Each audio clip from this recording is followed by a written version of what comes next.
കഥ തുടരുകയാണ്. 1957 ഫെബ്രുവരി 24 മുതൽ മാർച്ച് 4 വരെയായിരുന്നു രണ്ടാമത്തെ പൊതുതെരഞ്ഞെടുപ്പ്. സുകുമാർ സെൻ തന്നെയാണ് തെരഞ്ഞെടുപ്പ് കമ്മീഷണർ. ആദ്യത്തെ തെരഞ്ഞെടുപ്പിനേക്കാൾ 4.5 കോടി രൂപ ചെലവ് കുറവായിരുന്നു രണ്ടാമത്തെ തെരഞ്ഞെടുപ്പിന്.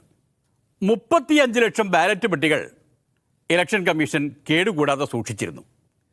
5 ലക്ഷം പെട്ടികൾ മാത്രമാണ് പുതുതായി ഉണ്ടാക്കേണ്ടി വന്നത്. ഒരു ചെറു സിനിമയും ഇലക്ഷൻ കമ്മീഷൻ നിർമ്മിച്ചിരുന്നു. ഇത് നിങ്ങളുടെ വോട്ട് എന്ന പേരിൽ ഒരു സിനിമ. അത് 13 ഭാഷകളിലേക്ക് ഡബ്ബ് ചെയ്തു. രാജ്യത്താകമാനം 74,000 ടാക്കീസുകളിൽ അത് പ്രദർശിപ്പിച്ചു.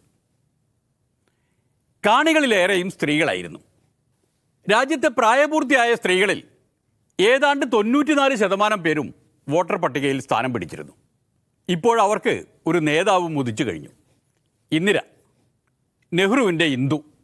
നെഹ്റുവിൻ്റെ പ്രധാന സഹായിയും മാനേജറുമായി രംഗത്ത് വന്ന ഇന്ദിരയെ 1955 കോൺഗ്രസ് വർക്കിംഗ് കമ്മിറ്റിയിൽ എടുത്തു കഴിഞ്ഞിരുന്നു. 19.3 കോടി വോട്ടർമാരാണ് രണ്ടാം പൊതുതെരഞ്ഞെടുപ്പിനുണ്ടായിരുന്നത്. അതിൽ പക്ഷേ പകുതിയിൽ താഴെ മാത്രമേ വോട്ട് ചെയ്തുള്ളൂ. എന്നിട്ടും ബാലറ്റ് പേപ്പർ ഉണ്ടാക്കാൻ 197 ടൺ കടലാസ് വേണ്ടി വന്നു എന്നാണ് കണക്ക്. വോട്ടെടുപ്പ് ദിവസത്തെ റൗഡി ശല്യം ഒഴിവാക്കാൻ വേണ്ടി മദ്യശാലകൾ അടച്ചിടണമെന്ന് ഇലക്ഷൻ കമ്മീഷൻ നിർദ്ദേശം നൽകിയിരുന്നു. എങ്കിലും വോട്ടർമാർ മഹാരസികന്മാരായിരുന്നു. ബാലറ്റ് പെട്ടികളിൽ വോട്ട് മാത്രമല്ല മറ്റു പലതും നിക്ഷേപിച്ചിരുന്നു. ചില വിരുദ്ധന്മാർ സ്ഥാനാർത്ഥികളെ അഭിസംബോധന ചെയ്ത് തെറി എഴുതി നിക്ഷേപിച്ചു. ചിലയിടങ്ങളിലൊക്കെ ബാലറ്റ് പെട്ടികളിൽ നിന്ന് സിനിമാ താരങ്ങളുടെ ചിത്രങ്ങൾ കിട്ടി.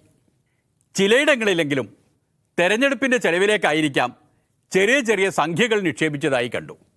തെരഞ്ഞെടുപ്പ് കമ്മീഷനെ ജനങ്ങൾക്ക് അത്രയങ്ങ് ഇഷ്ടപ്പെട്ടു എന്ന് ചുരുക്കം. മദ്രാസിൽ ഒരു പൗരൻ ഇലക്ഷൻ കമ്മീഷണറായ സുകുമാർ സെന്നിന് മാത്രമേ വോട്ട് ചെയ്യൂ എന്ന് വാശി പിടിച്ച് ബഹളമുണ്ടാക്കി.